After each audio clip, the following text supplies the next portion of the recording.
Last part में Hwan जुन से कहता है, मुझे लगता है कि युल से ज्यादा बड़ी प्रॉब्लम तुम्हारी शर्ट है। तभी हम देखते हैं कि जुन बाथरूम में अपनी शर्ट उतारते हुए सोचता है, सच में वो सिचुएशन में मैं कितना घबरा गया था। वो अपनी शर्ट को सूंघ कर देखता है जो कि बेबी पाउडर जैसी महक रही थी। वो वॉश मशीन में उसे धुलने लगता है और अपने मन में कहता है, अगर सोचा जाए तो ये मेरी ही गलती थी, मुझे युल को खाते समय परेशान नहीं करना चाहिए। और वो अपने मन में सोचता है, खाते समय तो एक डॉग को भी परेशान नहीं किया जाता। इतना सोचते हुए वो कमरे के अंदर आता है जहाँ वो देखता है कि हुआन युल को एक स्टोरी पढ़ा रहा था और उसे डॉग की एक्टिंग करता हुआ दिखा रहा था। जी हुआन को युल के सामने इस तरह डॉग की एक्टिंग करते हुए देख के जुन अपने मन में सोचता है, मुझे अभी तक इसकी आदत नहीं हुई है कि लोगों के सामने जी हुआन एक शांत यानी कि कोल्ड और इंटेलिजेंट पर्सनालिटी वाला पर्सन है।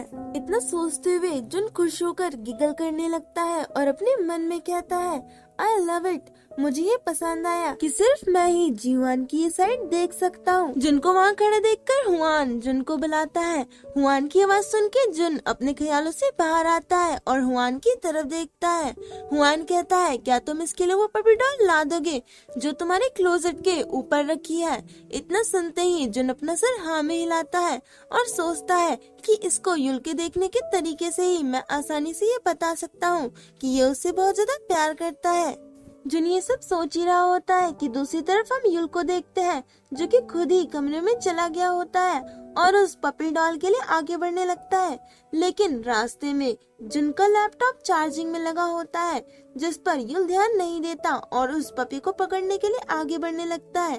एंड बूम, युल और लैपटॉप दोनों ही साथ में जमीन पर गिर जाते हैं और हमें ये देखने से आसानी से पता चल रहा था कि युल की और लैपटॉप की दोनों की हालत बिल्कुल खराब हो गई है। युल के सर पे बहुत जोर से चोट लग गई थी, वो जोर जोर से रोने लगता है। तभी सीन चेंज होता है और हम हुआन को देखते हैं जो कि युल को बैंडेज लगा रहा था और कहता है, इसमें थोड़ी खरोच और सूजन है लेकिन मुझे लगता है कि ये जल्द ही ठीक हो जाएगा। तभी युल उस बैंडेज को टच करने लगता है जिस पर हुआन कहता है, इसे उतारना मत, मैंने इसे इसीलिए लगाया है ताकि तुम इसे बार बार ना छेड़ो।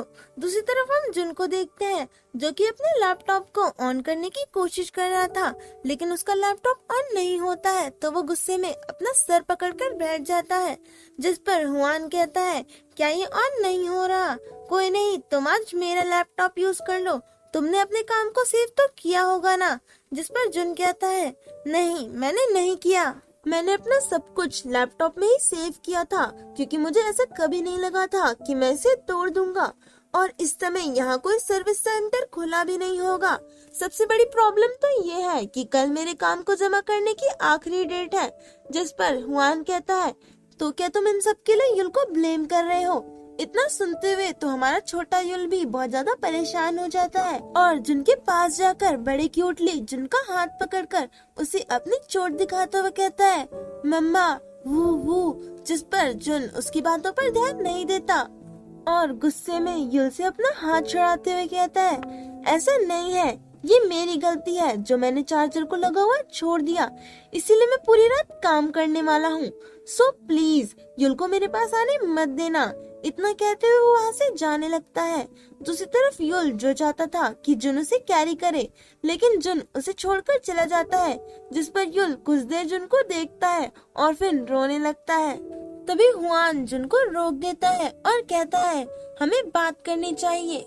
आज के लिए बस इतना ही, हम जल्दी मिलेंगे नेक्स्ट पार्ट में, तब तक के लिए अपना ख्याल रखिएगा।